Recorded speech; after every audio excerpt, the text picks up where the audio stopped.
Hey guys, this is Sam with ENN Coins, back today to do another coin roll hunt. If you'll remember, last week we did dimes and we ended up getting a silver Canadian dime. This week we're going to be hunting one of my favorite denominations to hunt, and that is nickels. So the Jefferson nickel series, in my opinion, is a fun denomination to hunt because it is generally considered a less desirable series of coins versus a lot of other American coins. So since there's not quite as much collector interest in it, it means that you can find a lot of really cool stuff still in circulation. In fact, if you look through a handful of circulated Jefferson nickel coins from Pocket Change or the bank or something, you're very likely to find a lot of older coins from the 30s, 40s, and 50s. And if you know anything about coin roll hunting other denominations, finding coins from the 30s, 40s, and 50s in something like dimes, quarters, or half dollars is very uncommon.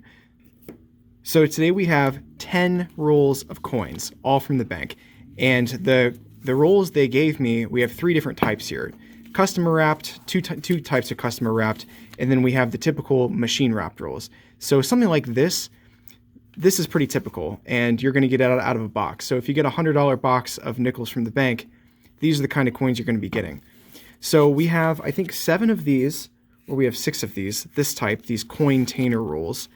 A lot of times people who hunt rolls put their coins back into rolls like these, so I'm going to guess we're probably not going to find anything good out of these ones, but we'll see. Ones like this, these are wraps that people get from the bank, so it could have just been somebody that wanted to deposit some coins. They needed to wrap them themselves, so the bank gave them these wraps. Then once again, these ones are wrapped by machine, so there could be anything in here. A lot of times you get new uncirculated rolls in machine rolls, but I see old Jeffersons on the end, which definitely means that these are circulated coins. So before we start, I'm going to go over some of the varieties and things that we need to be looking for. So for the Jefferson nickel series, there's really only a handful of key dates that we're going to be finding. And you can pause the screen here if you want to keep this up.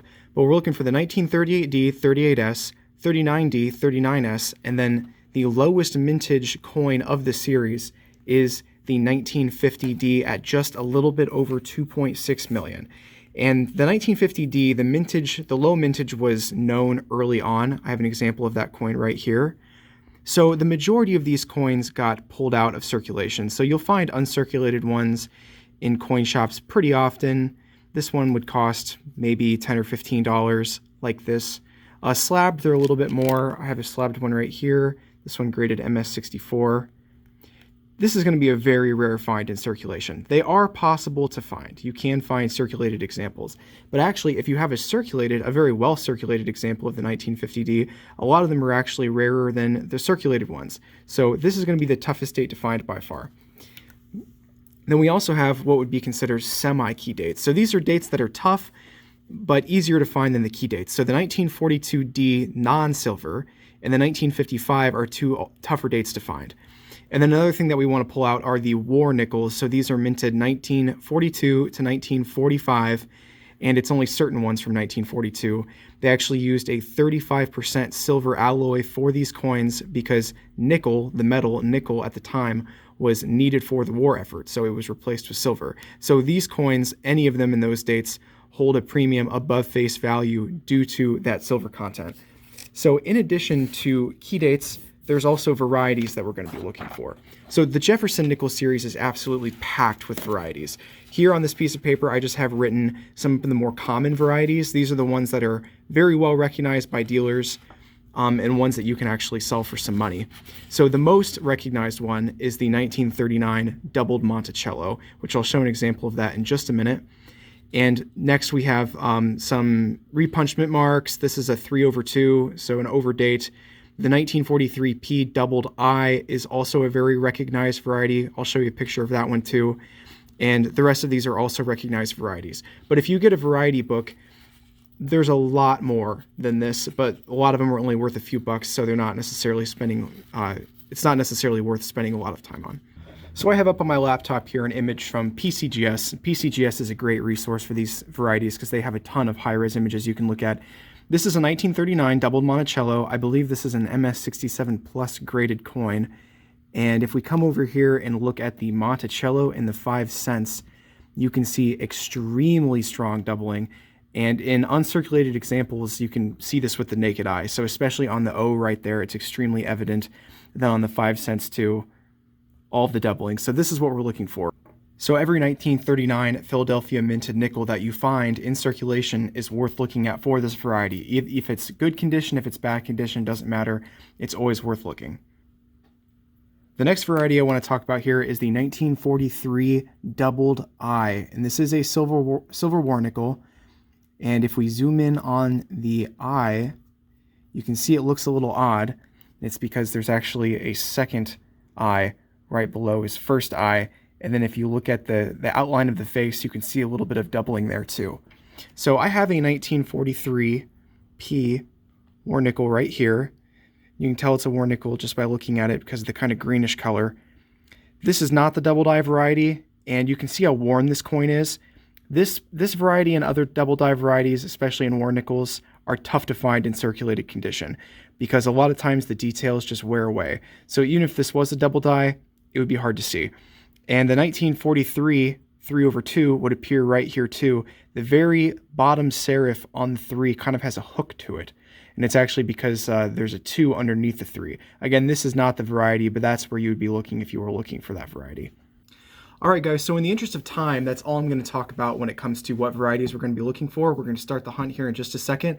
I encourage you to do more research on these varieties as there are way more. And if you're going to be doing your own nickel roll hunting, you want to be familiar with some of the other ones so that you don't overlook anything. I'm going to open up this first roll on camera and dump it out, and we're going to see what's inside. Although for the rest of them, I'm probably just going to go through myself and film anything if we find anything, just since 10 rolls is going to take a while if we do them all on camera. All right, so very first coin, 1975, not bad. That means we're going to see some older Jeffersons in here for sure. 1973. 1998. And a newer one, 2008. Here's another newer one. 2014.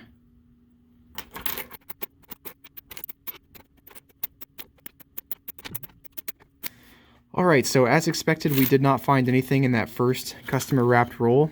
I'm going to go through the rest, although I bet that these are somebody's dumped rolls that were already hunted, and I bet we will not find anything before 1960, but we'll see.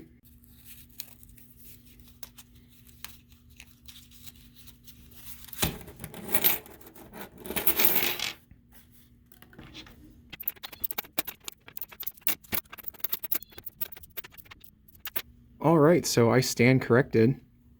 We do have a 1956 here in the second roll, although it's pretty trashed. So even if somebody's pulling these out, I would have thrown this one back, and I bet that's what they did. So we'll see if we find any more in the next rolls.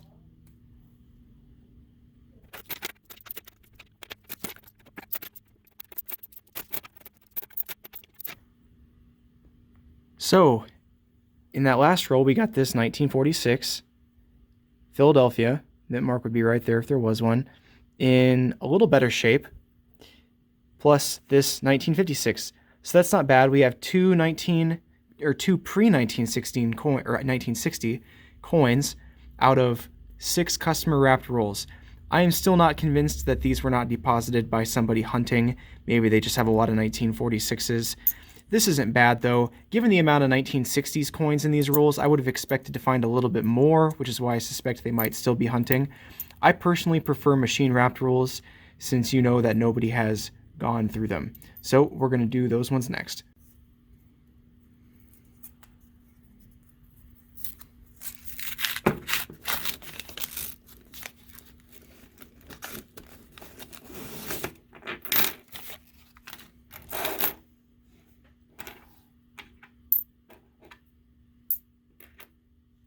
Oh my gosh. Look at that right away. You saw it come out of the roll. Buffalo nickel. Now, 1919 looks like to me. I can barely read the date there. It's pretty bad condition. No mint mark. So 1919 common buffalo nickel. But that's a pretty cool find. I cannot believe we just got one out of the very first machine roll. That's amazing.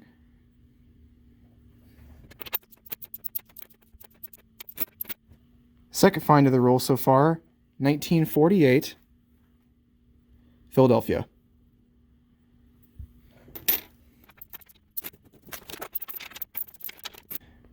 All right, a find in that roll too, 1941 D.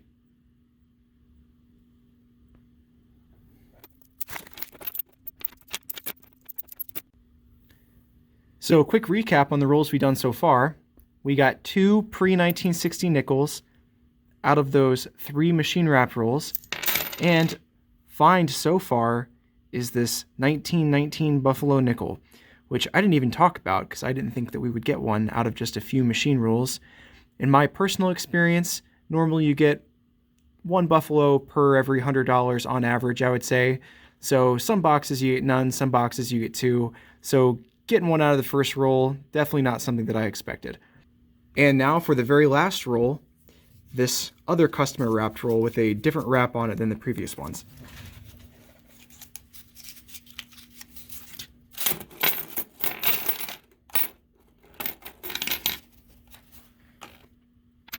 So right off the bat, this one is kind of sticking out to me. Really nice 1964. If I can zoom in on it for you. I'm wondering if this is a proof coin. I'll have to take a closer look off camera because this looks like it could be a proof coin to me.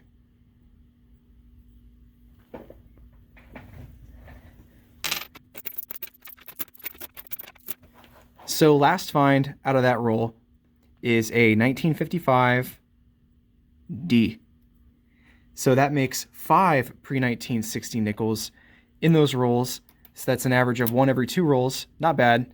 And if you were filling an album, you'd be able to fill 5 holes. Okay guys, just to do a quick recap, we got those 5 pre-1960s nickels, which I usually pull out.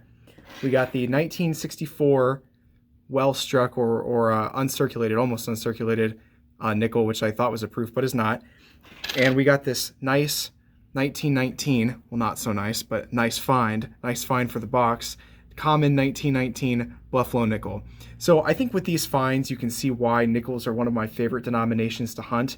If you can get circulated, not uncirculated, if you can get circulated machine wrapped rolls from the bank, which you can often, these kind of finds are not uncommon. And in fact, I would say war nickels are about the same commonality, I guess, as Buffalo nickels. So I wouldn't have been surprised to find a war nickel there instead of a Buffalo nickel too.